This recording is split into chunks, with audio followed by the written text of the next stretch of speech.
Cuando el teléfono sonó aquella tarde de viento seco, yo estaba trasplantando una corona de Cristo en el patio trasero. Las espinas de la planta me habían rasguñado los dedos, pero el dolor físico no era nada comparado con lo que estaba por sentir. Me llamo Erlinda, y aunque muchos piensan que a mis 68 años debería estar tejiendo chambritas para los nietos, la realidad es que pasaba mis días cuidando lo único que nadie me pudo quitar tras mi divorcio: mi casa. No era una mansión, pero cada ladrillo tenía grabado el sudor de mi frente. Después de que Rogelio, mi exmarido, se largara con una mujer 20 años menor y me dejara con un montón de deudas y 2 hijas pequeñas, juré que nunca más dependería de nadie. Trabajé doblando turnos en una fábrica textil, cosiendo ajeno por las noches en mi vieja máquina Singer de pedal y vendiendo tamales los domingos, hasta que logré levantar mis 4 paredes. Por eso, cuando levanté el auricular y escuché la voz temblorosa del gerente del banco, sentí que el suelo de cerámica fría se abría bajo mis pies. «Señora Erlinda, habla el licenciado Montes, del Banco Central», dijo la voz, con ese tono burocrático que presagia desgracias. «La llamo para confirmar los detalles de la hipoteca. Necesitamos su firma final para liberar los fondos». Me quedé helada. El auricular se sentía pesado en mi mano, llena de tierra de maceta. «¿Qué hipoteca, licenciado?», pregunté, esforzándome para que mi voz no sonara quebrada. «Mi casa está pagada desde hace 10 años. Tengo las escrituras guardadas bajo llave en una caja de seguridad. Usted debe estar equivocado». Hubo un silencio incómodo al otro lado de la línea, solo interrumpido por el tecleo de una computadora. «Aquí dice que el solicitante es el señor Mario, su yerno. La propiedad en la calle Los Álamos figura como garantía solidaria por un préstamo de capital de trabajo. 200,000 pesos, señora. Él está aquí ahora mismo. Dijo que usted venía en camino». Mario. El nombre resonó en mi cabeza como un insulto. Mario, el esposo de mi hija menor, Sofía. Un hombre con muchas ideas de negocios millonarios, pero con alergia al trabajo honesto. Siempre vestido con trajes que le quedaban un poco grandes y manejando coches que no podía pagar. Desde que se casó con mi hija, había intentado engatusarme con inversiones en criptomonedas, importaciones de China y terrenos fantasmas. A todo le había dicho que no. Pero esto era diferente. ¿Cómo se atrevía a estar en el banco ofreciendo mi patrimonio, mi refugio, como si fuera suyo? «No se mueva, licenciado», dije con una calma que me asustó incluso a mí misma. «Voy para allá». Colgué el teléfono con suavidad, aunque por dentro quería arrancarlo de la pared. Me lavé las manos, quitándome la tierra y la sangre de los rasguños de las espinas. Me miré al espejo del recibidor. Vi a una mujer de cabello gris recogido en un chongo severo, con arrugas marcadas por años de fruncir el ceño ante la adversidad, pero con los ojos claros y alertas. No era una viuda desvalida ni una anciana senil. Era Erlinda, la divorciada que había levantado una familia sola. Me alisé la blusa, tomé mi bolso y salí. El trayecto al banco fue una neblina de furia contenida. Manejé mi vieja camioneta, con las manos apretadas al volante, hasta que los nudillos se pusieron blancos. Mientras conducía, pensaba en Sofía. Mi pobre hija trabajaba tanto para mantener a flote esa familia, mientras Mario jugaba al empresario exitoso. Si yo armaba un escándalo, si lo denunciaba ahí mismo, Sofía se enteraría de la peor manera. Su matrimonio, que ya pendía de un hilo, se rompería, y mis nietos sufrirían. Pero si no hacía nada, perdería mi casa. Estacioné frente al banco y respiré hondo 3 veces. «Cabeza fría, Erlinda», me repetí. «El que se enoja, pierde». Entré en la sucursal con paso firme. El aire acondicionado estaba tan fuerte que me caló los huesos, o tal vez fue la visión de Mario sentado frente al escritorio del licenciado Montes. Cuando me vio, se puso de pie de un salto, con esa sonrisa de vendedor de autos usados que tanto detestaba. «Suegrita», exclamó, abriendo los brazos como si me recibiera en una fiesta, aunque noté el sudor brillando en su frente y el temblor en sus manos. «Qué bueno que llega». El licenciado estaba poniéndose nervioso. El licenciado Montes me miró con lástima. Seguramente pensaba que yo era una pobre vieja ignorante que estaba siendo estafada. Y tenía razón, en parte. «Buenas tardes», dije secamente, ignorando el abrazo de Mario y sentándome en la silla libre. «A ver, Explíquenme. ¿De qué se trata esto? Mario se apresuró a hablar antes que el banquero. Se inclinó hacia mí, invadiendo mi espacio personal con su olor a colonia barata y tabaco mentolado. Mire, suegra, es una oportunidad de oro, un negocio seguro. Voy a traer contenedores de electrónicos reacondicionados. Ya tengo los compradores. Solo necesito capital para la aduana. El banco me presta los 200,000, pero como mi historial crediticio tuvo un pequeño bache el año pasado, piden una garantía real. ¿Y esa garantía es mi casa?, pregunté, mirándolo fijamente a los ojos. Mario desvió la mirada por un segundo, pero se recuperó rápido. Es solo un papel, suegra, un trámite burocrático. Usted no se preocupe por nada, yo pago las cuotas. Es más, el primer pago sale de las ganancias del primer mes. En 6 meses liquido todo y liberamos la casa. Usted ni se va a enterar. ¿Sofía sabe de esto?, pregunté en voz baja. El rostro de Mario se tensó. No, no, es una sorpresa. Quiero darle la vida que se merece. Ya sabe cómo se pone ella de nerviosa con el dinero. Si le decimos, no me va a dejar emprender y seguiremos estancados. Por favor, Erlinda, hágalo por sus nietos, para que tengan un futuro mejor. Ahí estaba, el chantaje emocional, usar a mis nietos. Sentí una náusea profunda en el estómago. Sabía que mentía. Sabía que ese negocio no existía o que estaba destinado al fracaso, como todos los anteriores. Mario estaba desesperado. Seguramente debía dinero a gente peligrosa o tenía deudas de juego. Nadie pide 200,000 pesos con tanta urgencia y ofrece la casa de su suegra si no está con el agua al cuello. El licenciado Montes empujó los papeles hacia mí. Señora Erlinda, debo advertirle que al firmar como aval con garantía hipotecaria, usted responde con el inmueble si el titular no paga. El banco tiene el derecho de ejecutar la garantía. Miré los papeles. Letras pequeñas, cláusulas legales, números que representaban toda mi vida de trabajo. Mi casa, mi jardín, mi seguridad. Miré a Mario. Estaba pálido, mordiéndose el labio inferior. En sus ojos no había amor por su familia, había miedo y codicia. Si yo decía que no, saldría de ahí furioso. Le haría la vida imposible a Sofía. Quizás hasta se volvería violento. Conocía a los hombres como él. Mi exmarido era igual. Cuando se sentían acorralados, mordían. Pero entonces algo cambió dentro de mí. Una idea fría y afilada como una aguja de coser se instaló en mi mente. Si yo me negaba, él buscaría el dinero por otro lado, quizás metiéndose en problemas reales que arrastrarían a mi hija. Pero si yo firmaba, él creería que había ganado, se confiaría. Y cuando fallara, porque yo sabía que fallaría, el problema sería legal, bancario, visible. Recordé una conversación que tuve hace años con una abogada amiga cuando me divorcié. Erlinda, me dijo, a veces hay que dejar que el enemigo firme su propia sentencia. Mario necesitaba la cuerda para ahorcarse y yo se la iba a dar. Pero no iba a ser la víctima, iba a ser el testigo de su caída. Tomé el bolígrafo barato del banco. El plástico se sentía resbaloso en mis dedos. ¿Dices que tú pagas todo, Mario?, pregunté, fingiendo una inocencia que no sentía. Todo, suegra, se lo juro por la Virgen. Usted no va a poner ni un centavo.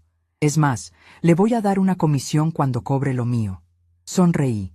Fue una sonrisa amplia, maternal, la clase de sonrisa que uno le da a un niño que acaba de decir una mentira obvia. Pero Mario, en su arrogancia, lo interpretó como sumisión. Está bien, hijo, dije, usando esa palabra que jamás había usado con él. Confío en ti. Hazlo por la familia. Y firmé. Mi firma, Erlinda Vda. De nadie, como me gustaba pensar, quedó estampada en el papel. El trazo fue firme, sin titubeos. El licenciado Montes me miró con sorpresa, casi queriendo detenerme, pero selló los documentos. Mario soltó el aire que tenía contenido y se dejó caer en el respaldo de la silla, victorioso. No se va a arrepentir, suegra. Es el inicio de una nueva era. Estoy segura de que sí, Mario, respondí, cerrando mi bolso con un chasquido metálico. Estoy segura de que esto cambiará nuestras vidas para siempre. Salí del banco antes que él, alegando que tenía que terminar con mis plantas. Cuando el sol de la tarde me golpeó en la cara, no sentí miedo. Sentí una extraña claridad. Acababa de poner mi casa en la mesa de apuestas. Sí, era una locura. Cualquier asesor financiero me habría llamado estúpida. Pero yo conocía a Mario mejor que el banco. Sabía que él pensaba que me había engañado. Lo que él no sabía era que yo no era la misma mujer que aguantó los gritos de un marido borracho hace 30 años. Yo era Erlinda, la que levantó 4 paredes con tamales y costuras. Y mientras caminaba hacia mi camioneta, supe que la cuenta regresiva había comenzado. 90 días. Ese era el plazo para la primera revisión mayor o el primer impago serio, según lo que alcancé a leer. Mario creía que había ganado 200,000 pesos. Yo sabía que acababa de firmar el inicio de una guerra. Y en mi casa, en mi territorio, yo no perdía guerras. Subí a la camioneta, encendí el motor que tosió un poco antes de arrancar y miré por el retrovisor. Mario salía del banco hablando por celular, eufórico, gesticulando, probablemente gastando el dinero que aún no tenía en sus manos.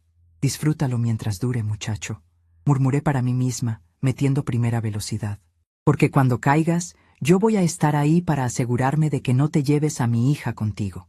Arranqué, dejando atrás el banco y la supuesta seguridad de mi vida tranquila. Había firmado sonriendo, sí, pero no era una sonrisa de felicidad. Era la sonrisa de quien sabe que la tormenta viene y, en lugar de esconderse, decide salir a enfrentarla. El miedo se había transformado en un plan silencioso, un plan que empezaría a tejerse esa misma noche, puntada a puntada, con la misma paciencia con la que cosía los dobladillos más difíciles. Nadie toca lo que es mío y sale ileso. Nadie. Llegué a casa con el atardecer pintando de naranja sucio las paredes de mi sala. El silencio, que antes era mi compañero más fiel y reconfortante, esa tarde me recibió con un peso distinto, casi acusatorio. Cada objeto en mi hogar parecía mirarme. El viejo reloj de péndulo que había pertenecido a mi abuela, los tapetes tejidos a crochet sobre los sillones, las fotografías de mis hijas en sus primeras comuniones colgadas en el pasillo. Todo aquello, mi pequeño reino de paz, ahora tenía un precio, una etiqueta invisible que decía «propiedad del banco», si el inútil de mi yerno fallaba. Y yo sabía, con la certeza que dan los años y las decepciones, que iba a fallar. Me senté en mi vieja butaca de lectura, pero no encendí la luz. Me quedé ahí, en la penumbra, sintiendo cómo el miedo intentaba trepar por mi garganta como una hiedra venenosa. ¿Qué había hecho? ¿Había cometido el error más grande de mi vejez por un impulso de orgullo? La duda me carcomía. Podía escuchar el zumbido del refrigerador en la cocina y el ladrido lejano de un perro, sonidos cotidianos que ahora me parecían ajenos, como si yo ya no fuera la dueña legítima de ese espacio. Sin embargo, el miedo pronto dio paso a algo más frío y duro: la memoria. Recordé los años después del divorcio. Recordé las noches en vela cosiendo vestidos de fiesta para muchachas ricas que ni siquiera me daban las gracias, solo para pagar la luz y comprar leche. Recordé cómo Rogelio, mi exmarido, se burlaba diciendo que yo terminaría pidiendo limosna. No lo hice. Sobreviví. Y no iba a dejar que un mequetrefe con aires de grandeza y trajes brillantes me quitara lo que me había costado sangre. Durante años fui mansa. Susurré a la soledad de la sala, probando el sabor de las palabras. Fui la esposa abnegada, la madre sacrificada, la suegra callada. Pero esa mujer ya no existía. Esa mujer se había quedado en el banco, firmando papeles con una sonrisa falsa. La que estaba sentada en la butaca era otra. Era una estratega. Me levanté con un crujido de rodillas que ignoré y fui directo a mi habitación. No encendí la luz principal. Me bastó con la lamparita de la mesa de noche. Me arrodillé frente a mi armario y aparté las cajas de zapatos viejos donde guardaba retazos de tela. Al fondo, pegada a la pared trasera del mueble y oculta tras una tabla falsa que yo misma había clavado años atrás, estaba mi caja de seguridad. No era una caja fuerte de metal como las de los bancos. Era una vieja lata de galletas danesas, de esas azules que casi todas las abuelas usamos para guardar hilos y agujas. Pero la mía no tenía costuras. La abrí con manos que, sorprendentemente, ya no temblaban. Dentro había fajos de billetes, ordenados y sujetos con ligas elásticas. No era una fortuna para un millonario, pero para mí era mi blindaje. Eran los ahorros de 20 años de un poquito extra en cada costura, de cada venta de tamales, de cada peso que logré escatimarle al gasto diario. Dinero que nadie sabía que existía. Ni mis hijas, ni el gobierno, y mucho menos Mario. Conté el dinero. Tenía lo suficiente para moverme, para investigar, para la guerra, pero el dinero no era el único recurso que había redescubierto en esa lata. Debajo de los billetes, amarillenta por el tiempo, había una libreta pequeña de espiral. La saqué y soplé el polvo de la portada. Era mi agenda de contactos útiles. Gente que conocí en mis tiempos de costurera, clientas que me contaban sus secretos mientras les ajustaba los dobladillos, personas a las que les hice favores y que nunca me devolvieron la mano. Pasé las páginas con el dedo índice, buscando un nombre en particular. Doña Asunción, vende quesos, fallecida. Licenciado Ramírez, divorcios, muy caro. Clarita, la que trabaja en el registro público. Me detuve ahí. Clarita. Clarita había sido una muchacha humilde a la que le cosí su vestido de novia casi regalado porque su padre había perdido el trabajo. Ella nunca olvidó ese gesto. Ahora, según sabía por los chismes del mercado, tenía un puesto de confianza en las oficinas de catastro y registro de la propiedad. Y si Mario estaba jugando sucio, los papeles hablarían. A la mañana siguiente, me levanté antes que el sol. Me preparé un café negro, cargado, de esos que despiertan hasta el alma, y tracé mi plan de batalla en una hoja de papel de estraza. Paso 1. Saber la verdad sobre el negocio de Mario. Paso 2. Proteger a Sofía legalmente antes de que estallara la bomba. Paso 3. Esperar el error de Mario. Me vestí con mi ropa de salir a mandados, una falda gris discreta, una blusa blanca y zapatos cómodos. Tomé el autobús hacia el centro, mezclándome con las trabajadoras domésticas y los estudiantes. Nadie se fija en una anciana en el transporte público. Somos invisibles. Y esa invisibilidad era mi mejor arma. Llegué a las oficinas del registro público y busqué a Clarita. La encontré detrás de un mostrador alto, rodeada de montañas de expedientes. Había engordado un poco y tenía canas, pero sus ojos eran los mismos. Cuando me vio, su rostro se iluminó. «Doña Erlinda, ¡qué milagro!», exclamó, bajando la voz al ver que su jefe pasaba cerca. «¿A qué debemos el honor? ¿Viene a registrar alguna propiedad?». «Ojalá, hija», dije con una sonrisa triste. «Vengo a pedirte un favor grande, de esos que se cobran con el alma». Le expliqué, sin entrar en detalles vergonzosos, que necesitaba saber si Mario tenía otras propiedades, otras deudas, o si había movimientos extraños a su nombre. Clarita titubeó un momento, mirando a los lados, pero el recuerdo de aquel vestido de novia blanco pesó más que la burocracia. «Deme 10 minutos, doña Erlinda. Vaya a sentarse allá al fondo». Cuando regresó, traía una hoja impresa y una cara de preocupación que me heló la sangre. «Mire», me dijo, señalando unos renglones, «no tiene propiedades a su nombre. Nada. El coche que maneja está a nombre de una arrendadora. Y lo peor, aparece un embargo precautorio de hace 2 años por una deuda mercantil que nunca se ejecutó porque no encontraron bienes. Doña Erlinda, ese hombre es un fantasma fiscal. No tiene dónde caerse muerto». Sentí un golpe en el estómago. Era peor de lo que pensaba. Mario no solo era un mal empresario, era un estafador profesional. Si no tenía nada a su nombre, el banco iría directo contra mí al primer retraso. No habría negociación posible.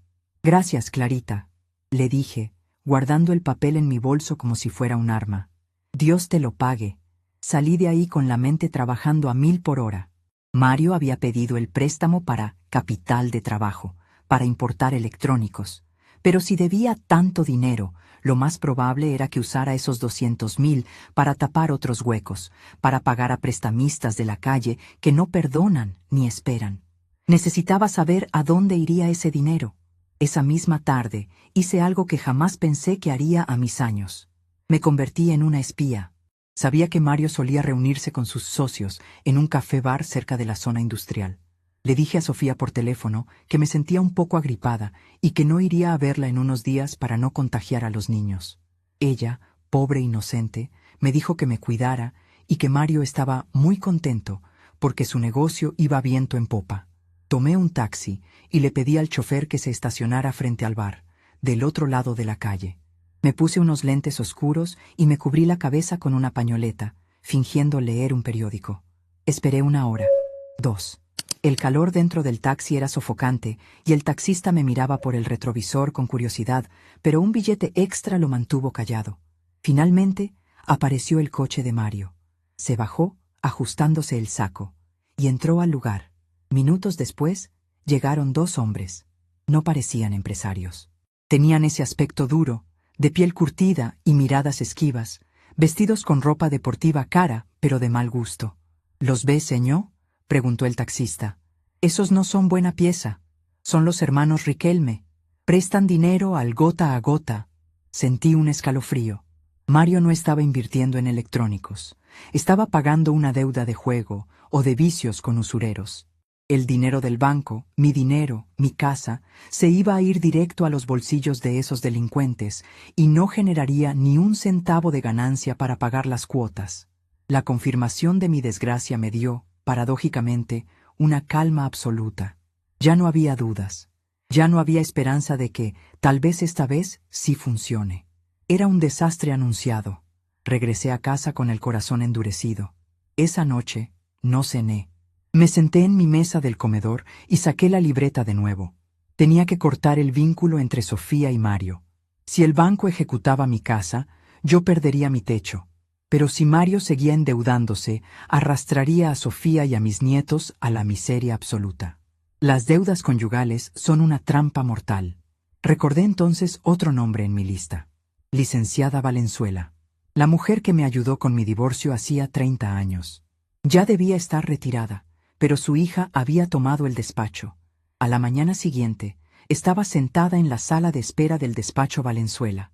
La hija, una mujer joven y afilada como un bisturí, me atendió. Señora Erlinda, mi madre siempre hablaba de usted. Decía que era la mujer más terca y valiente que había conocido. Me dijo, ofreciéndome un vaso de agua. Le conté todo. La hipoteca, la mentira de Mario, los usureros, el riesgo para Sofía. La abogada escuchó en silencio, tomando notas. La situación es crítica, dijo finalmente. Usted firmó como aval y garante hipotecario. Eso es casi imposible de revertir si él no paga. Pero podemos proteger a su hija.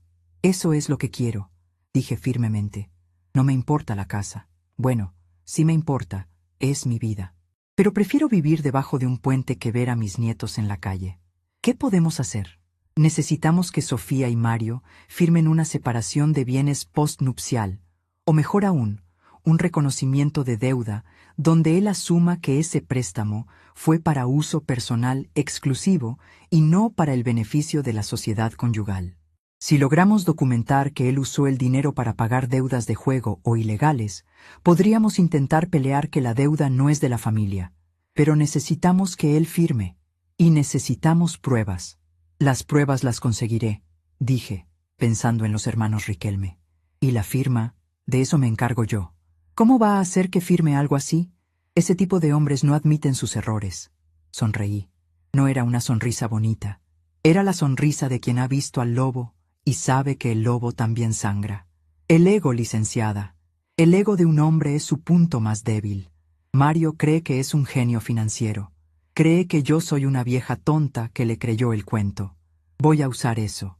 Le voy a hacer creer que necesito esos papeles para mi tranquilidad, para ordenar mi testamento, para dejarle todo a ellos cuando yo muera. Si cree que va a heredar más, firmará lo que sea. Salí del despacho con un nuevo propósito. El aire de la calle me pareció más limpio. Ya no era una víctima esperando la ejecución. Era una jugadora en el tablero. Pasaron las semanas. El primer mes, Mario pagó la cuota. Me mandó una foto del comprobante por WhatsApp con un mensaje lleno de emojis. Misión cumplida, suegra. Vamos por más. No contesté. Imprimí la foto y la guardé en una carpeta nueva que había titulado La Caída. Durante ese tiempo me dediqué a ser la suegra perfecta. Iba a casa de Sofía, llevaba comida, cuidaba a los niños, y mientras tanto, observaba. Veía cómo llegaban paquetes de compras absurdas que Mario hacía. Un reloj nuevo, zapatos de marca, videojuegos. Se estaba gastando el remanente del préstamo en lujos para aparentar, mientras el capital principal desaparecía en el agujero negro de sus deudas pasadas. Un domingo, mientras comíamos en familia, lancé el anzuelo. «Hijos», dije, sirviendo el postre. «Estuve pensando. Ya estoy vieja. Esa visita al banco me dejó nerviosa. Quiero poner mis papeles en orden. Quiero hacer mi testamento». Los ojos de Mario brillaron. Lo vi. Fue un destello de codicia pura. «Ay, mamá, no digas eso. Estás muy fuerte», dijo Sofía, siempre tan dulce. «No, hija, uno nunca sabe. Quiero dejarles la casa a ustedes dos. Pero el notario me pide que, como la casa ahora tiene este gravamen, necesitamos organizar cómo quedan sus bienes de ustedes, para que, cuando yo falte, el banco no les dé problemas y la casa pase limpia a su patrimonio». Mario dejó el tenedor y se limpió la boca con la servilleta, tratando de ocultar su entusiasmo. «La suegra tiene razón, amor. Hay que ser previsores. ¿Qué necesita que hagamos, suegrita?» «Solo unos trámites sencillos. Una separación de patrimonios para que la deuda del negocio quede clarita como inversión empresarial y no se mezcle con la herencia futura. Así, fiscalmente, les conviene más», me lo dijo un asesor. La palabra fiscalmente y herencia fueron música para sus oídos. Mario, en su ignorancia arrogante, pensó que yo estaba protegiendo su futura propiedad. No se dio cuenta de que estaba construyendo el muro que salvaría a Sofía de su desastre. «Claro que sí, suegra. Yo me encargo. ¿Cuándo firmamos?» «La próxima semana», dije, tomando un sorbo de café para ocultar mi expresión. «Tengo cita con el notario el martes». Ese martes, Mario firmó. Firmó un documento donde reconocía que el préstamo de 200,000 pesos era de su exclusiva responsabilidad, para fines mercantiles propios, y que deslindaba a Sofía de cualquier obligación relacionada con ese capital. También firmaron un régimen de separación de bienes para efectos de futura herencia. Cuando salimos de la notaría, Mario me abrazó. «Gracias, suegra. Usted sí que sabe cuidar el patrimonio de la familia». «Más de lo que te imaginas, Mario», respondí, sintiendo el peso del documento en mi bolso como si fuera un lingote de oro. Había logrado el primer paso. Sofía estaba a salvo. Ahora solo quedaba esperar. Los días pasaron lentos y pesados como gotas de miel. Llegó el segundo mes. Mario pagó, pero con 3 días de retraso. Me llamó para decirme que había tenido un problema técnico con la transferencia. Yo le dije que no se preocupara, pero yo sabía la verdad. Mis contactos, mis ojos en la calle, me habían dicho que Mario estaba vendiendo cosas.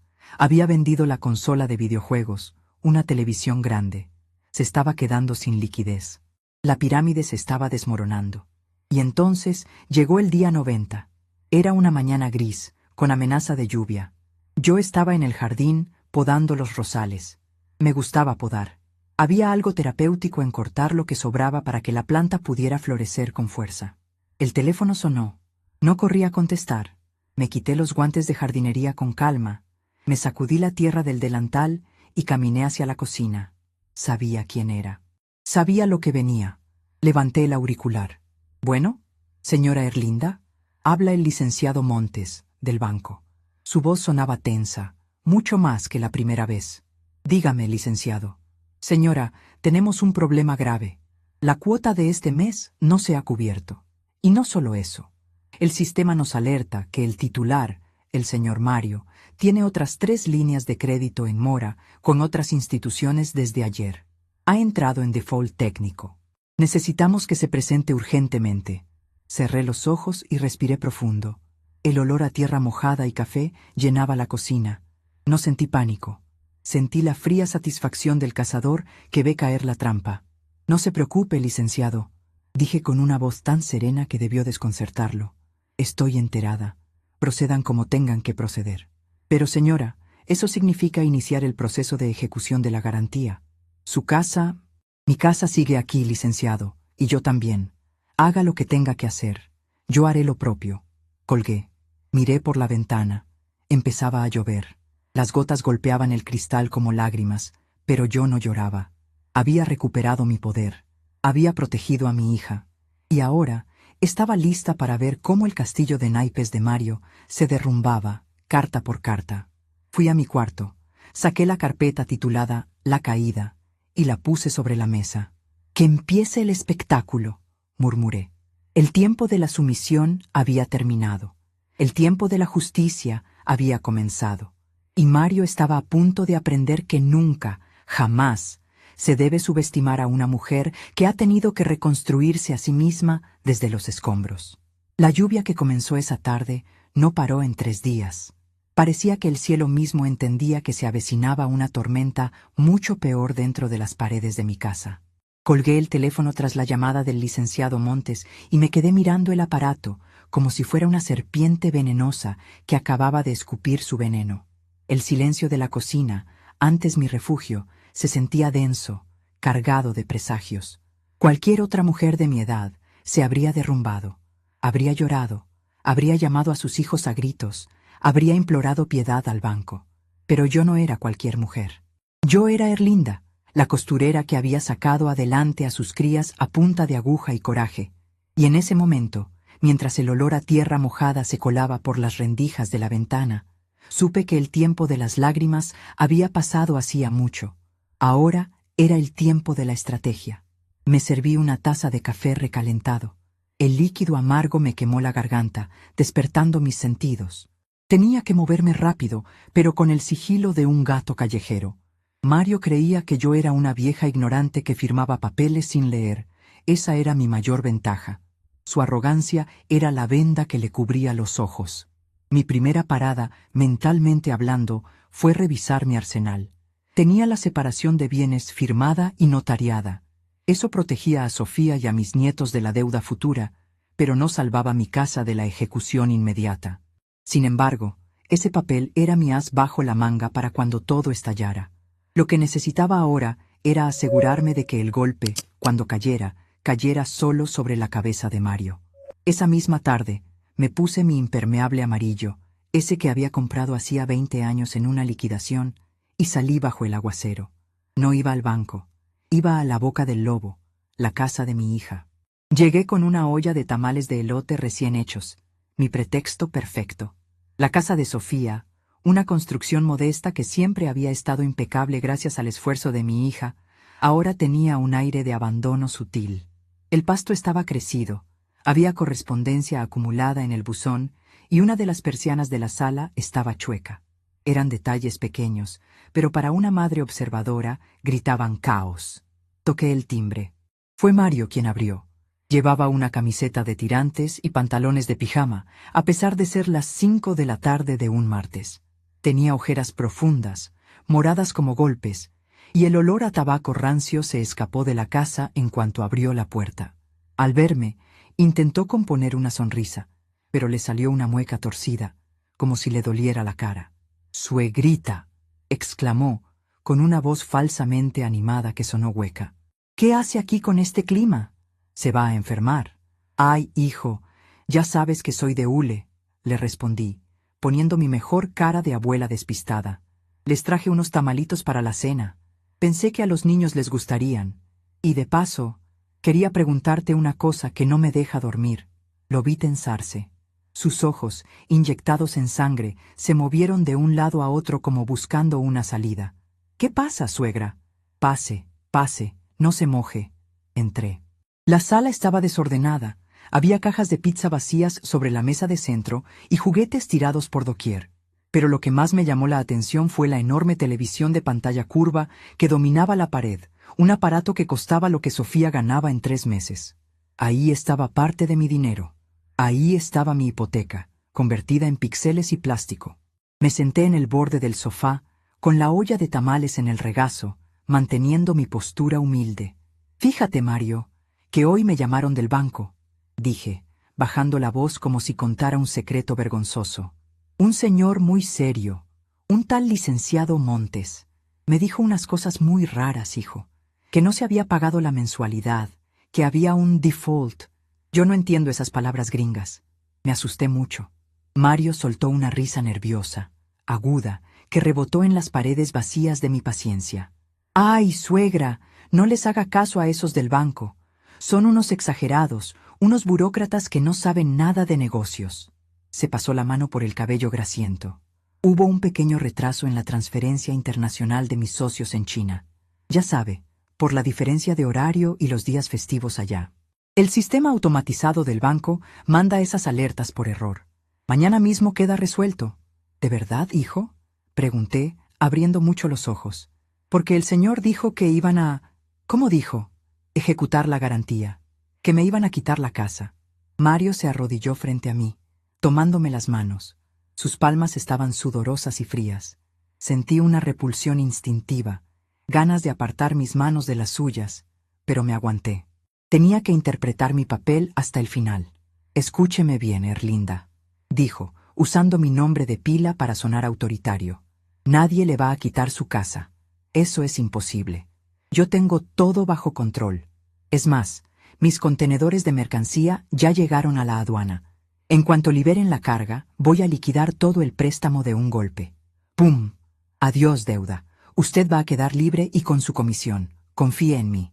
Lo miré a los ojos. Vi el miedo puro y duro detrás de sus pupilas dilatadas. Estaba mintiendo con cada fibra de su ser. No había contenedores. No había socios en China. Solo había deudas, juego y desesperación. ¡Ay! ¡Qué alivio me das, Mario! Suspiré, llevándome una mano al pecho. Yo ya me veía en la calle. Es que uno de viejo se asusta con cualquier cosa. No se preocupe por nada. Usted váyase tranquila a su casa, tómese un tecito y olvídese del banco. Si le vuelven a llamar, no conteste. Páseles mi número. Yo me encargo de domar a las bestias. Asentí, sonriendo con gratitud fingida. Por dentro estaba afilando el cuchillo. Gracias, hijo. ¿Eres tan bueno? Sofía tiene mucha suerte. En ese momento, la puerta principal se abrió y entró mi hija. Venía empapada, con el uniforme de la tienda departamental donde trabajaba puesto, cargando 2 bolsas de supermercado que se veían pesadas. Su rostro estaba gris de cansancio. «¿Mamá?», preguntó al verme, dejando las bolsas en el suelo con un suspiro. «¿Qué haces aquí?». «Vine a traerles la cena, mi vida, y a saludar a Mario, que me estaba explicando unas cosas del banco que yo no entendía». Sofía miró a su esposo con una mezcla de sospecha y agotamiento. «¿Qué cosas del banco?», preguntó ella, secándose la frente con el dorso de la mano. Mario se adelantó rápidamente, poniéndose entre nosotras como una barrera humana. «Nada, amor, nada. Unos trámites de la cuenta de la abuela. Ya sabes que se pone nerviosa con los estados de cuenta. Ya le expliqué todo». Sofía me miró, buscando confirmación. Yo le sostuve la mirada, y por un segundo quise gritarle la verdad. Quise decirle, «Tu marido nos ha arruinado. Corre». Pero no era el momento. Si hablaba ahora, Mario inventaría una excusa. Manipularía la situación y yo quedaría como la suegra metiche y loca. Necesitaba que la bomba estallara en sus manos, no en las mías. «Sí, hija», dije suavemente. «Mario es muy listo para los números. Ya me dejó tranquila». Me levanté para irme. Abracé a Sofía y sentí lo delgada que estaba. Sus huesos parecían pajaritos frágiles bajo la ropa húmeda. Eso encendió una furia nueva en mi interior, un fuego frío que alimentó mi determinación. Ese hombre no solo me estaba robando a mí, estaba consumiendo la vida de mi hija. Salí de la casa con la promesa de Mario resonando en mis oídos. Mañana queda resuelto. Sabía que mañana no se resolvería nada. Sabía que el plazo fatal del banco se cumplía en 48 horas para iniciar el juicio. Regresé a mi trinchera. Esa noche no dormí. Pasé las horas limpiando mi vieja máquina de coser Singer, aceitando los engranajes, pasando un trapo por la madera barnizada. El movimiento rítmico me calmaba.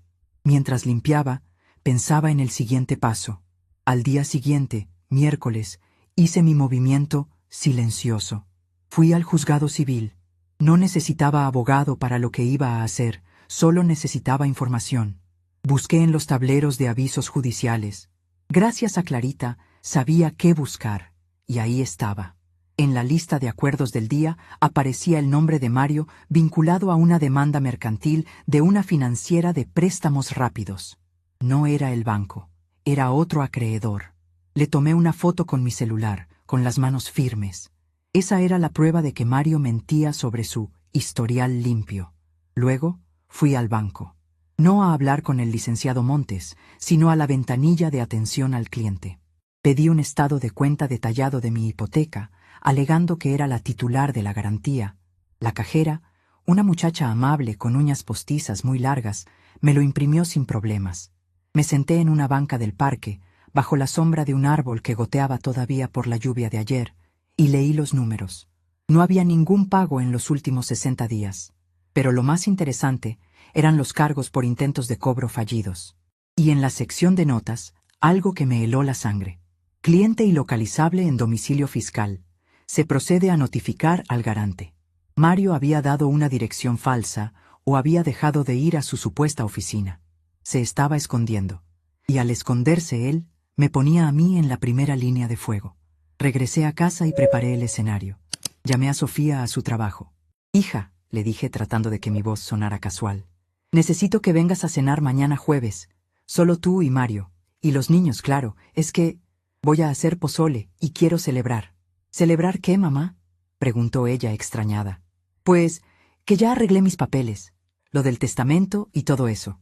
Quiero darles una copia de las escrituras y de los documentos que firmaron, para que los guarden ustedes. Ya sabes, por si me muero mañana.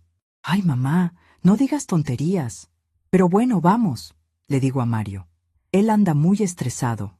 Creo que le va a caer bien distraerse. Sí, hija, le va a caer muy bien, respondí, mordiéndome la lengua. Colgué. La trampa estaba puesta. El jueves amaneció nublado, pero sin lluvia. Me dediqué a cocinar como si fuera la última cena. Piqué lechuga, rabanitos, cebolla. Cocí el maíz hasta que reventó como flores blancas. El olor a orégano y chile guajillo llenó la casa. Un aroma a hogar, a seguridad, a tradición. Todo lo que Mario estaba a punto de destruir. A las 7 de la noche, llegaron. Mario venía vestido con uno de sus trajes de negocios, pero se notaba que no lo había mandado a la tintorería en semanas. Tenía una mancha de café en la solapa y los zapatos sucios. Sofía traía ojeras, pero sonrió al oler el pozole. Los niños corrieron a encender la televisión. Nos sentamos a la mesa. Serví los platos humeantes. «Esto se ve delicioso, suegra», dijo Mario, devorando el pozole con ansiedad, como si no hubiera comido en días. Probablemente no lo había hecho. «Come, hijo, come», le dije, sirviéndole más. «Necesitas fuerzas para tus negocios internacionales». Mario se atragantó un poco, pero se recuperó con un trago de refresco. «Sí, gracias a Dios todo va viento en popa. Justo hoy me confirmaron la liberación de la carga. La próxima semana, suegra, le traigo su primer cheque de ganancias, se lo prometo». Sofía lo miró con orgullo y alivio. «¿De verdad, amor? Qué bueno, porque ya me estaban preocupando las llamadas esas de los cobradores a la casa». El silencio cayó sobre la mesa como una losa de concreto. Mario se puso pálido. Yo dejé mi cuchara suavemente sobre el plato. «¿Cobradores, hija?», pregunté, con una inocencia letal. «¿Qué cobradores? Si Mario dijo que todo estaba pagado».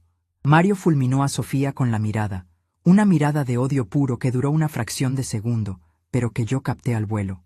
«No son cobradores de esto, suegra», se apresuró a decir él, tartamudeando.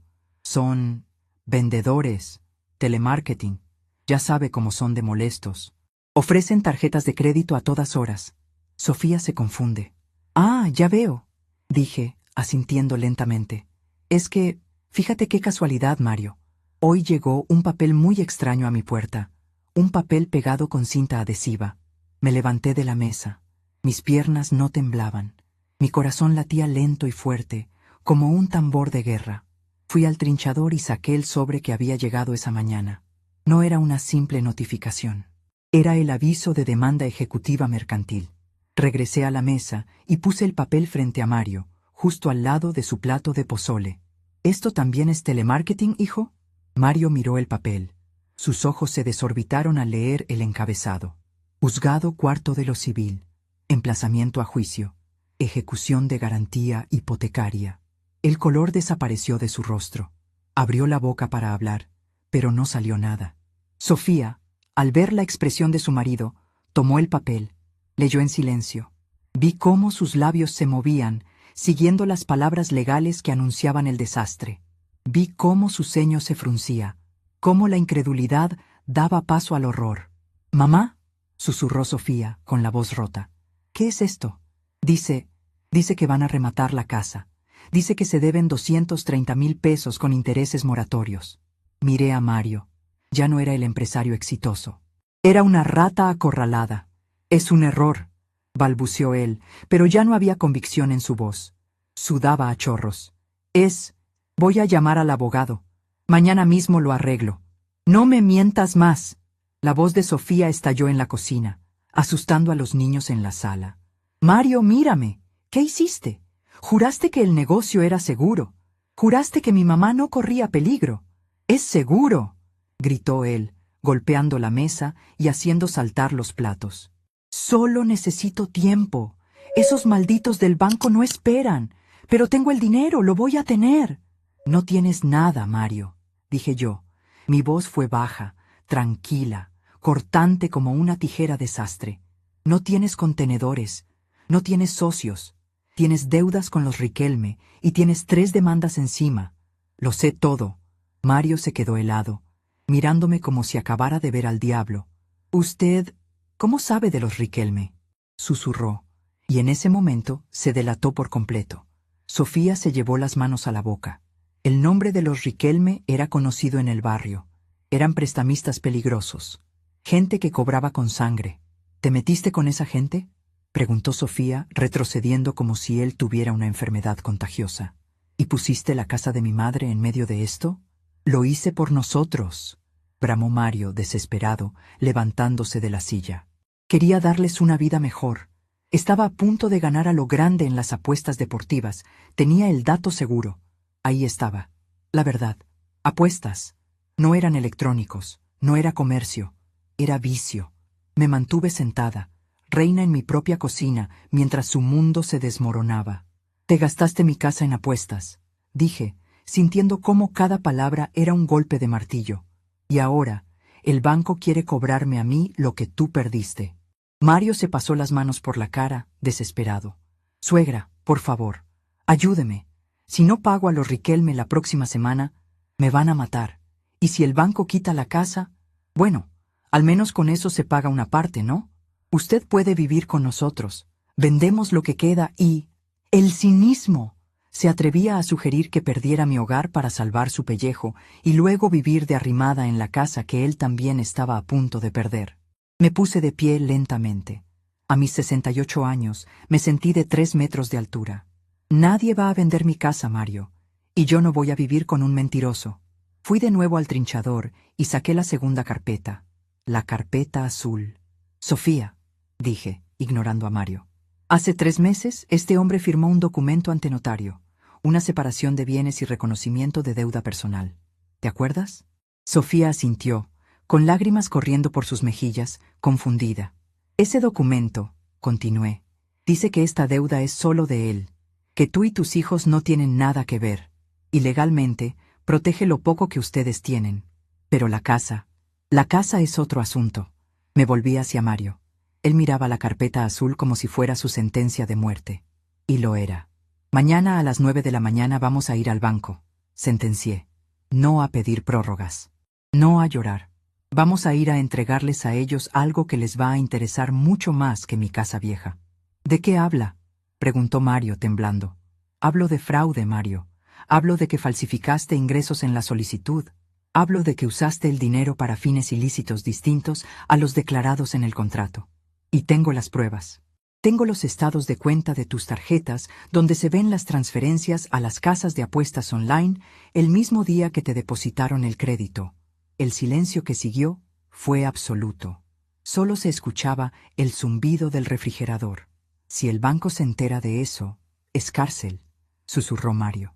Exacto, dije cruzando los brazos. Así que tienes 2 opciones, yerno querido. O vas a la cárcel por fraude federal bancario, o haces exactamente lo que yo te diga en las próximas 24 horas para salvar mi casa. Mario se desplomó en la silla, derrotado. Era un hombre roto, un muñeco de trapo al que se le había salido el relleno. Miré a mi hija. Ella estaba llorando, sí, pero también me miraba con una mezcla de asombro y respeto que no había visto en años. Ya no veía a la anciana que tejía chambritas. Veía a la matriarca. Sécate esas lágrimas, Sofía, le ordené con dulzura. Esta noche nadie duerme. Tenemos trabajo que hacer. La tormenta había llegado, sí, pero yo era el pararrayos, y estaba a punto de descargar toda la energía acumulada sobre la cabeza de quien se lo merecía. La ejecución había comenzado, pero no la del banco, la mía. La noche que siguió a la cena del pozole fue, sin duda, la más larga de mi vida.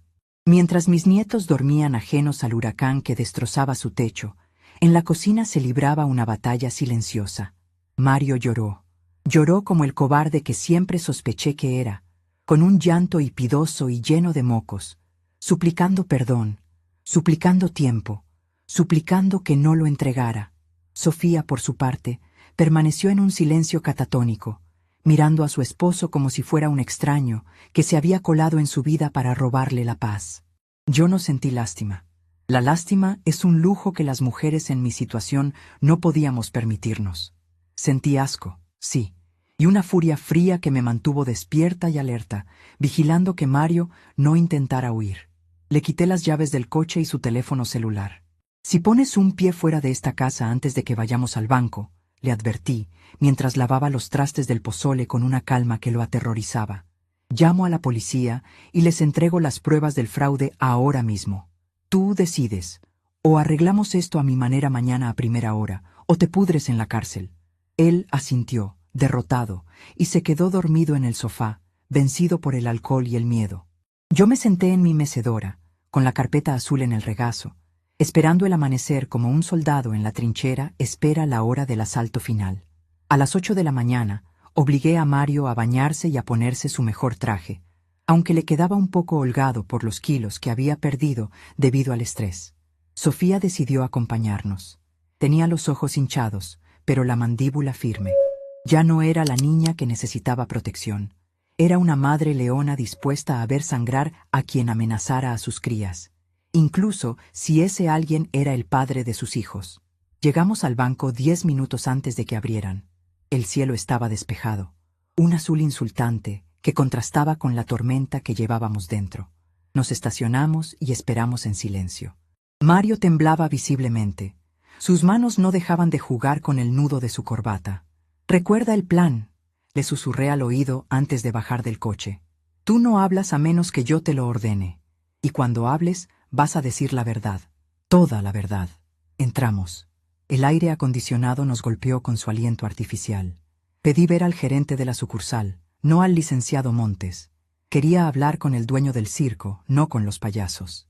Al principio, la recepcionista se negó, alegando que necesitábamos cita, pero cuando puse la notificación de embargo sobre el mostrador y dije en voz alta que venía a denunciar un fraude interno cometido por su personal, las puertas se abrieron mágicamente. Nos hicieron pasar a una oficina de cristal, amplia y fría. El gerente, un hombre calvo con gafas de montura dorada y una sonrisa ensayada, nos recibió. El licenciado Montes estaba a su lado, luciendo nervioso al verme ahí, tan entera, tan diferente a la anciana sumisa que firmó meses atrás. «Señora Erlinda, qué sorpresa», dijo el gerente, indicándonos las sillas. «Entiendo que ha recibido la notificación. Lamentamos llegar a estos extremos, pero el incumplimiento del titular ha sido total. Sin embargo, si vienen a liquidar el adeudo o a entregar la propiedad voluntariamente, podemos evitar el juicio». Me senté despacio, acomodando mi falda. No miré a Mario. Clavé mis ojos en el gerente. «No vengo a entregar mi casa, señor», dije con voz firme. «Y tampoco vengo a pagar un dinero que nunca vi. Vengo a evitar que su banco cometa un error que les va a costar mucho más que 200,000 pesos en publicidad negativa y multas de la comisión bancaria». El gerente soltó una risita condescendiente, intercambiando una mirada burlona con Montes. «Señora, por favor, los documentos son claros. Usted es aval y garante hipotecario», firmó ante notario. «La ley está de nuestro lado. No hay error posible». «Ah, ¿no?». Metí la mano en mi bolso y saqué la primera hoja de mi arsenal. El estado de cuenta de la tarjeta de débito de Mario, donde se veían las transferencias. «Licenciado Montes, cuando ustedes aprobaron este crédito para capital de trabajo e importación, ¿verificaron las facturas de los proveedores en China? ¿Revisaron los pedimentos de aduana?». Montes palideció. Se ajustó el cuello de la camisa. El cliente presentó un plan de negocios sólido y proyecciones financieras. Balbuceó. Proyecciones, repetí con desprecio. Papeles pintados. Aquí tengo los movimientos de la cuenta donde depositaron el préstamo. El mismo día, señor gerente, el 90% del capital se transfirió a 3 plataformas de apuestas deportivas online y a una cuenta particular a nombre de un tal Riquelme. Lancé los papeles sobre el escritorio de caoba. El sonido de las hojas al caer fue seco, definitivo. Eso se llama desvío de recursos. Continué, viendo cómo la sonrisa del gerente se borraba. Y si ustedes, como institución financiera, le dieron un crédito comercial a un hombre que tiene 3 demandas mercantiles previas y está en buró de crédito por ludopatía, saqué las fotos de los avisos judiciales y las puse junto a los estados de cuenta. Entonces ustedes no hicieron su trabajo de debida diligencia. Ustedes fueron negligentes, facilitaron un fraude. El gerente tomó los papeles. Sus manos, antes quietas, ahora pasaban las hojas con rapidez. Su rostro pasó del rojo al gris en segundos. Sabía lo que significaba eso. Si se hacía público que el banco otorgaba créditos PYME sin verificar el destino de los fondos, la auditoría sería brutal. Esto es irregular, murmuró el gerente, mirando a Montes con furia. Montes, ¿usted revisó el historial crediticio completo? El sistema lo aprobó como preautorizado por el flujo de efectivo, señor, se defendió Montes, sudando a chorros. El señor Mario traía buenos movimientos. Movimientos falsos, interrumpí. Carrusel de dinero. Se prestaba a sí mismo para inflar sus cuentas. Y ustedes cayeron redonditos. Me incliné hacia adelante, apoyando los codos sobre el escritorio. Ahora, hablemos de mi casa. Ustedes quieren ejecutar una garantía sobre un contrato viciado de origen por dolo y mala fe del solicitante. Yo fui engañada por este hombre. Señalé a Mario, que estaba encogido en su silla. Y fui engañada por su empleado, que me aseguró que el negocio era legítimo. Señora, usted firmó, insistió el gerente, pero con menos convicción. La firma es válida. Mi firma es válida, sí, pero aquí está lo interesante. Saqué la carpeta azul, la de la separación de bienes y reconocimiento de deuda. Hace 3 meses, ante la sospecha de este fraude, mi yerno firmó ante notario público una declaración jurada, donde reconoce que el préstamo fue solicitado con información falsa y para fines ajenos a la sociedad conyugal y familiar, asumiendo la total responsabilidad penal y civil. El silencio en la oficina fue absoluto. Se podía escuchar el zumbido de una mosca chocando contra el cristal. ¿Qué quiere decir con esto?, preguntó el gerente leyendo el documento notariado. Quiero decir que si ustedes tocan mi casa, yo voy a presentar una denuncia penal por fraude genérico y asociación delictuosa contra Mario. Y voy a incluir al banco como corresponsable por negligencia inexcusable. Voy a ir a la prensa. Voy a contar cómo el Banco Central le quita la casa a una anciana para financiar los vicios de un ludópata porque sus ejecutivos querían cobrar su comisión por colocación de créditos. El gerente se aflojó la corbata. Sabía que estaba acorralado. Un juicio hipotecario tardaría 2 años. Un escándalo en redes sociales tardaría 2 horas en destruir su reputación. «Mario», dijo el gerente, con una voz que helaba la sangre, ¿es cierto lo que dice su suegra? ¿Usted falsificó la información para obtener el crédito? Todos los ojos se posaron en Mario. Era su momento. Podía negar todo. Podía intentar pelear. Pero Mario me miró. Vio mis ojos, duros como piedras de río. Recordó la amenaza de los Riquelme. Recordó que yo era la única barrera entre él y la calle. Sí, susurró Mario. Su voz fue apenas un hilo. Sí, es cierto. Me gasté el dinero. No hubo importación. Mentí en la solicitud. Sofía soltó un sollozo ahogado y se cubrió la boca con la mano. El licenciado Montes cerró los ojos, sabiendo que su carrera en ese banco acababa de terminar. «Es usted un imbécil», gritó el gerente, perdiendo la compostura. «Esto es fraude bancario federal. Podemos meterlo a la cárcel ahora mismo». «Hágalo», dije yo, con una frialdad que me sorprendió. «Métanlo a la cárcel si quieren. Pero mi casa se queda fuera de esto». El gerente me miró, evaluando la situación. Era un hombre de números. Hizo el cálculo rápido. Pelear contra una anciana aguerrida con pruebas de negligencia bancaria era costoso y arriesgado. Perseguir a Mario por la vía penal y tratar de recuperar el dinero a través de un seguro contra fraudes internos era más limpio. Señora Gerlinda, dijo el gerente, recuperando un poco la calma, si nosotros procedemos penalmente contra el señor Mario por fraude, el contrato de crédito entra en un proceso de revisión legal especial. Podríamos considerar la nulidad de la garantía hipotecaria si usted colabora como testigo en la demanda contra él. La deuda pasaría a ser 100% personal y punitiva contra el señor Mario. Su casa quedaría liberada, pero él enfrentará cargos graves. Miré a Mario. Estaba llorando en silencio, con la cabeza baja. Era el padre de mis nietos. Era el hombre que alguna vez prometió cuidar a mi hija, pero también era el hombre que estuvo a punto de dejarnos en la calle sin remordimiento. Pensé en mis nietos, pensé en mis rosales, pensé en las noches cosiendo hasta el amanecer. Él es un adulto, señor gerente, respondí poniéndome de pie.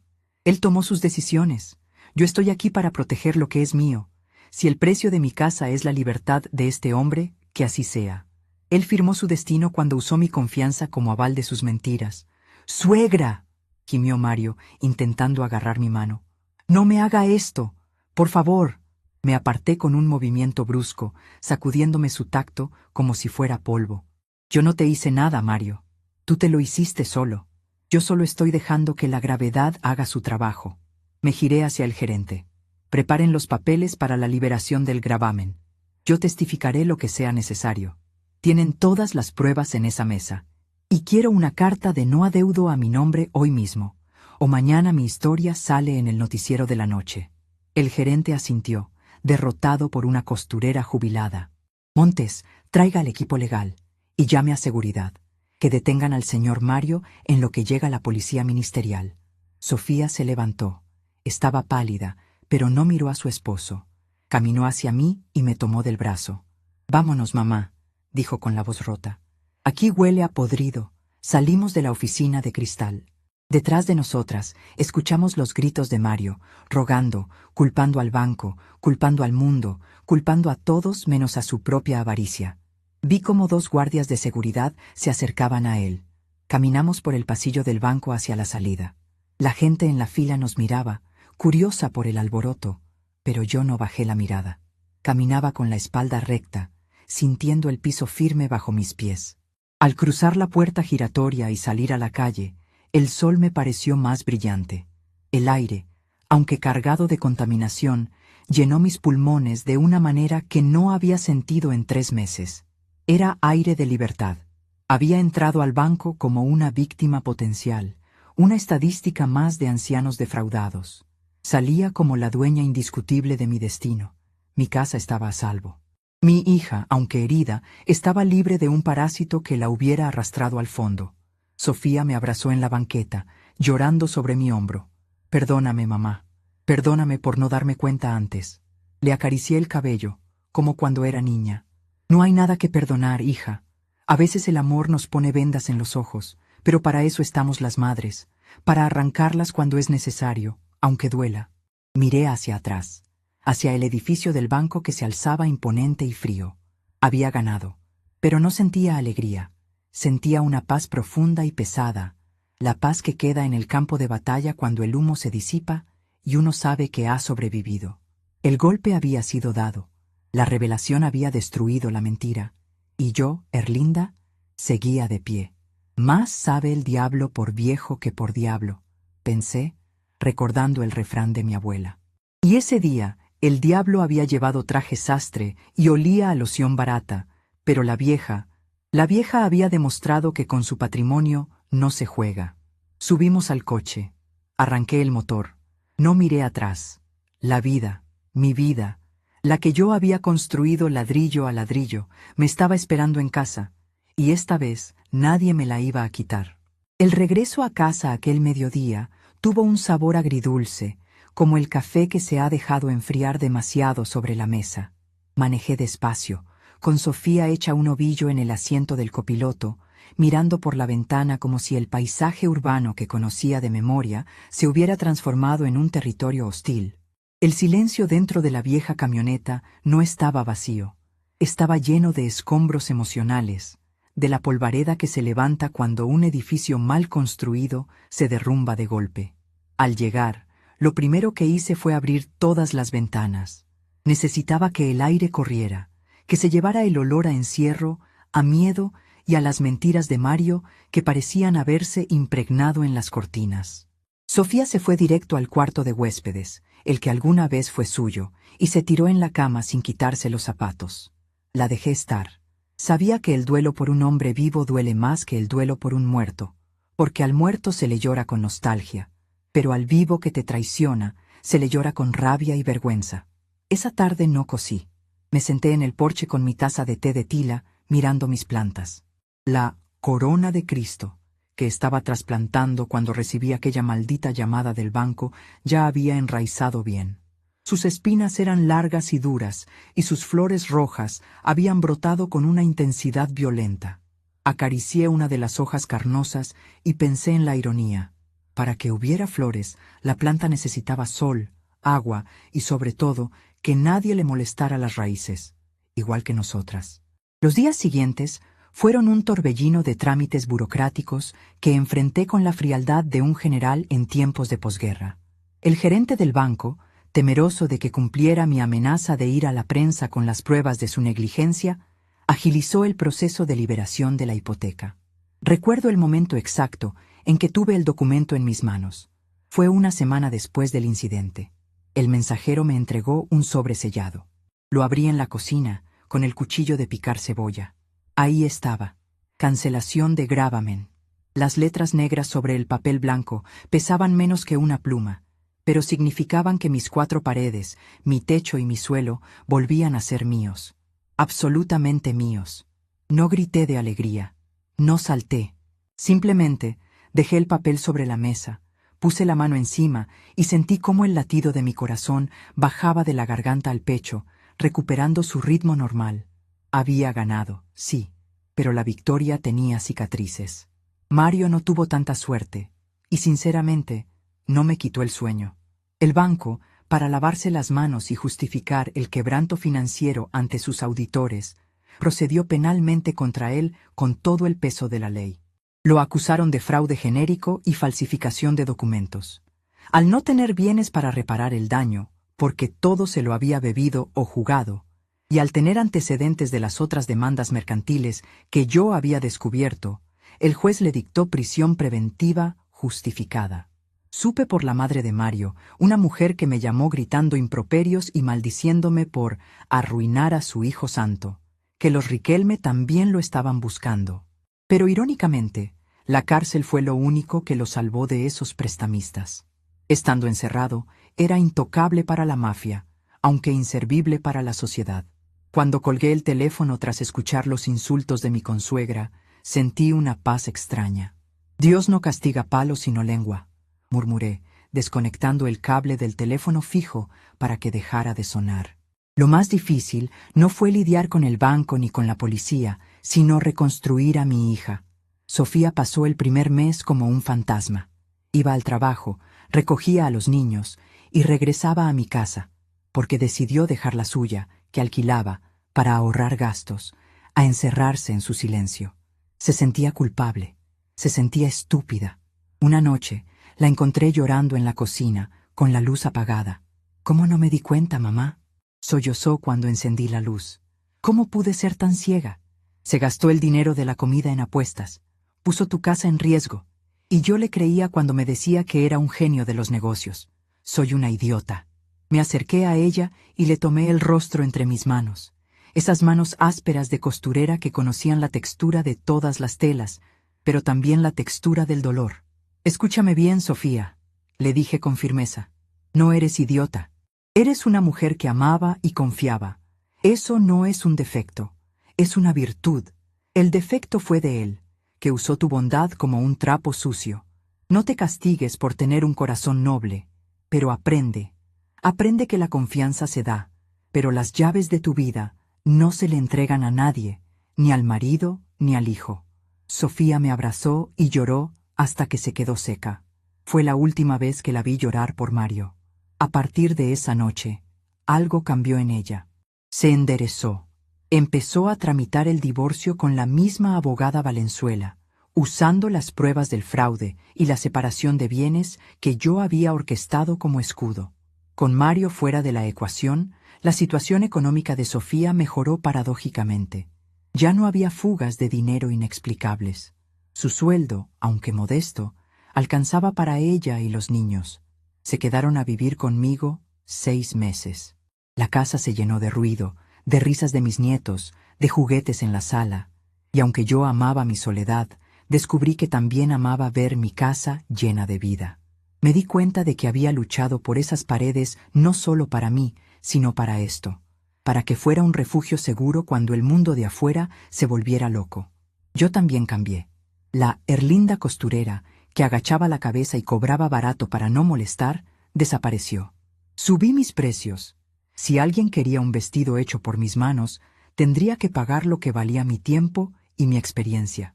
Y si no les gustaba, que se fueran a comprar ropa china desechable.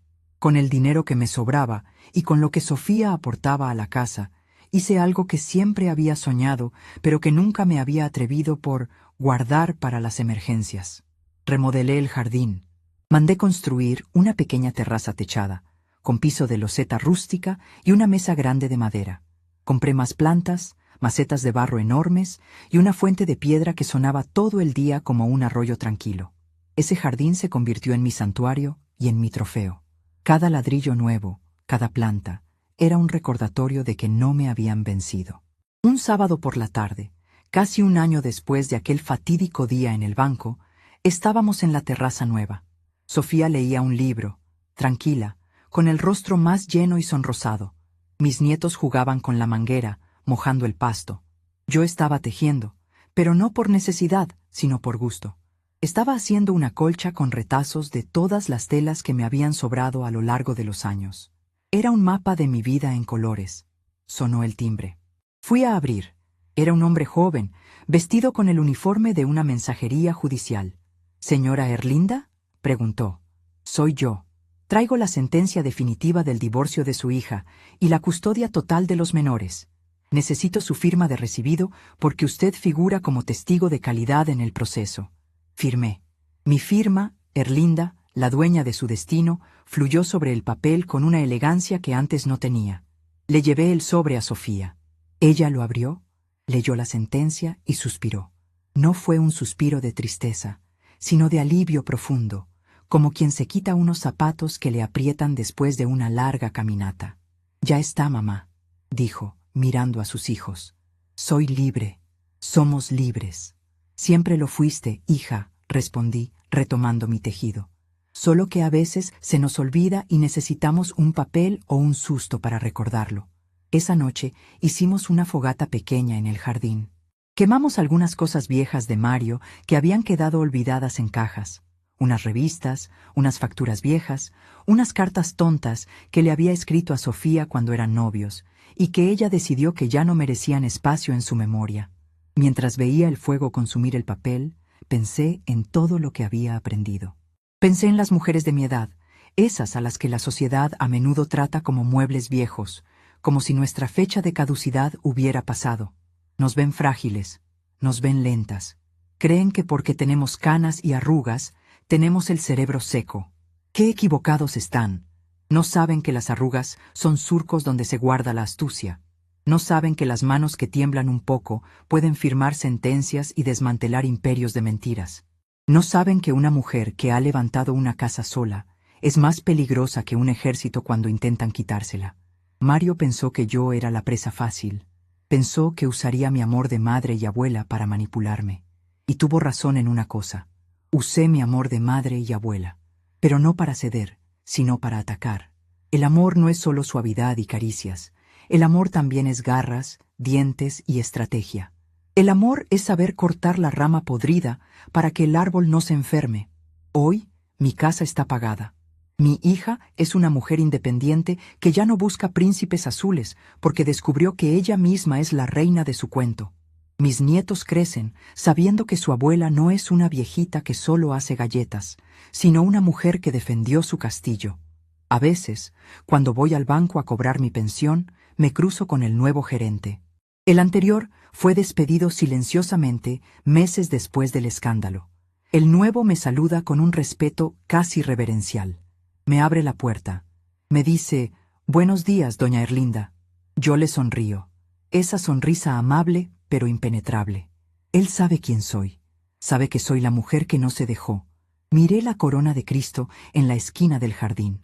Estaba enorme, llena de flores rojas, desafiante bajo la luz de la luna. Me levanté de la silla, sacudí los hilos de mi falda y apagué la luz de la terraza. La oscuridad ya no me daba miedo. Había aprendido que, incluso en la noche más oscura, si uno conoce su propia casa, nunca tropieza. Dicen que la vejez es la etapa del descanso, del retiro, de dejar pasar. Yo digo que no. Yo digo que es la etapa de la cosecha. Y pobre de aquel que intente robarme un solo fruto de mi huerto, porque descubrirá, como lo descubrió mi yerno, que esta vieja jardinera siempre tiene las tijeras de podar a la mano, y no le tiembla el pulso para usarlas. Cerré la puerta con doble llave, no por miedo a que entraran, sino por la satisfacción de saber que lo que estaba adentro, esa paz ganada a sangre y fuego, era intocable. Me fui a dormir con la certeza de que, pasara lo que pasara mañana, yo seguiría siendo la dueña de mis 4 paredes y de mi propia historia.